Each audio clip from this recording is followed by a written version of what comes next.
TitleMatchNetwork.com. Father was, of course, Jody Hamilton, the assassin. It was interesting. It was different. My dad was always very popular, but when I was growing up, a lot of people suspected who he was. But back then, they tried to make believers, and everything was kayfabe. So I always denied, at first, and then my dad eventually took his mask off, and everybody knew who he was eventually. But it was cool. He had everybody's respect as a young man, as a kid. I guess at what age were you exposed to the business? Well, the first gig I did in the business, I think I was in the 5th grade. I used to, in summer times, I'd go on the road with my dad, and we went to a little town in middle Georgia. I think it was Americus or someplace, and they needed a ring announcer. So they said, "Hey, kid, we'll give you $10 if you'll ring announce." And I was like, "Heck yeah." I jumped on it, and I was scared to death, but it was cool. It was, it gave me the experience of talking in front of people, speaking, because I was always a real shy kid, and kind of started bringing me out of my shell a little bit. Okay. How close were you and your father growing up? It was very close, very close. He took us on the road with him everywhere he went until my sister and I started, both of us in school, and he kind of wanted us to be in one place and not have to make new friends so then that's when we ended up settling down in Atlanta. But we were very close, even once we settled down in Atlanta, my dad traveled a lot, and there was times that there was one time we didn't see him for almost a year because he went to Japan for 4 months. He went to Australia straight from Japan for 4 months, hit Japan on the way back home again, because he was a big star over there back in the day when I was a kid. Right. So seeing him a lot, he was scarce a lot, but we always made the best of the time when he was home. I was going to ask you, kind of hit in about it earlier. How big was your father on kayfabe? Oh, kayfabe to everybody back in the day. That's just the way you lived. You protected your business. It's how you made your living, and we still protect it to this day. Sometimes you catch yourself, you see other people just saying things. You're like, whoa, I would never have said that. But times have changed so much now that kayfabe's almost dead. Yeah, definitely. As far as your father goes, at what age were you exposed to know who he actually was in the business? Oh gosh, I've known who he was for forever. Because when I was real young, he wrestled without a mask when he was teaming with his brother. So I always knew what was going on. Right.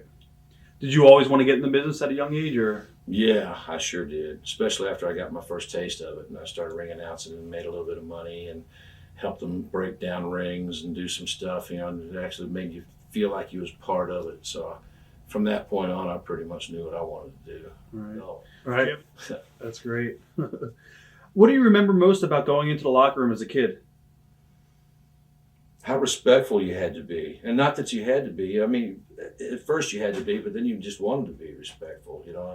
As a young kid, during that time frame, you didn't speak unless you were spoken to. And it was always, yes, sir, no, sir.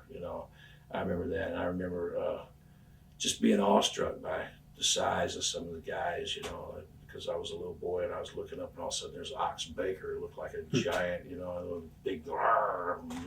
In fact, I was ring announcer one time, and my little sister was helping me keep time. It was some little town in South Carolina, and my dad wrestled Ox Baker, and we're up on the stage and doing our thing, and Ox comes back and he looks at us and goes, "Little boy, little girl." And he started toward us. And I was around the business hanging in the locker room. I knew what was going on. And it scared us so bad that both of us ran. We was out the side door, and they didn't have a timekeeper or an announcer for a little bit. That's great. Do you have any early road stories that you could share with us with you and your father on the road? Oh, road stories.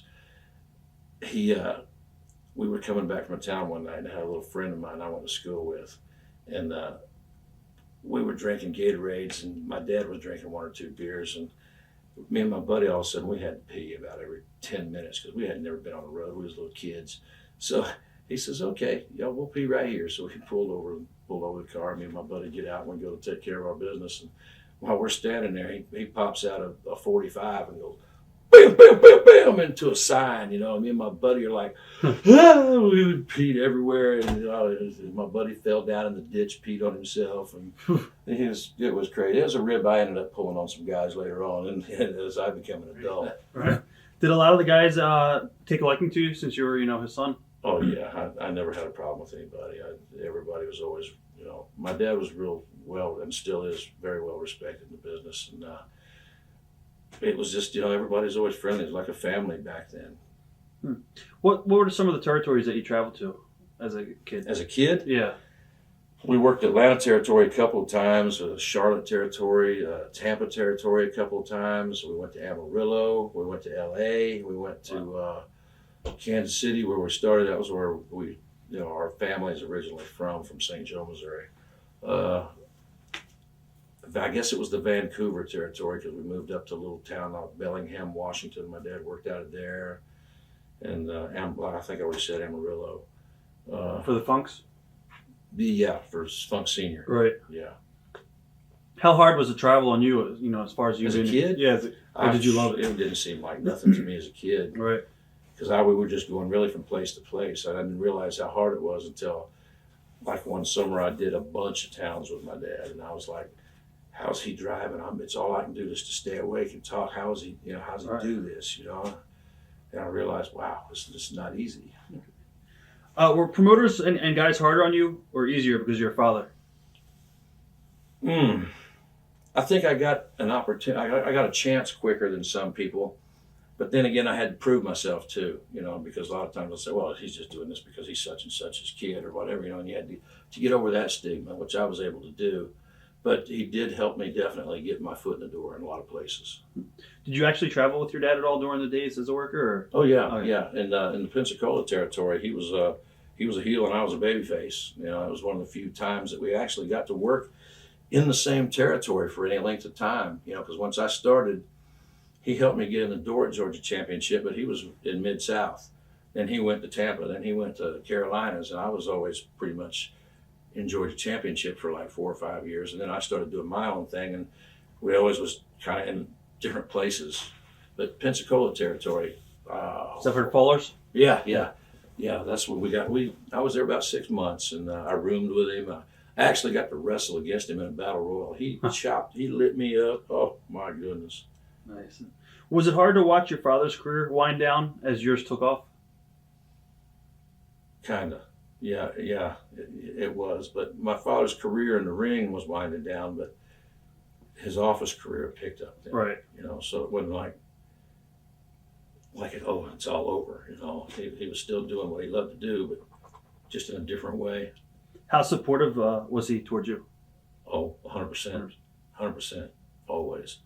Never tried to talk me out of anything, just always give me good advice. 100% behind me. Some people say different things about your father as a trainer. He's get mixed reviews. What are your thoughts on him as a trainer? I thought he was a great trainer. He didn't actually get in the ring and bounce around with guys, but you couldn't find anybody better to learn psychology from. TitleMatchNetwork.com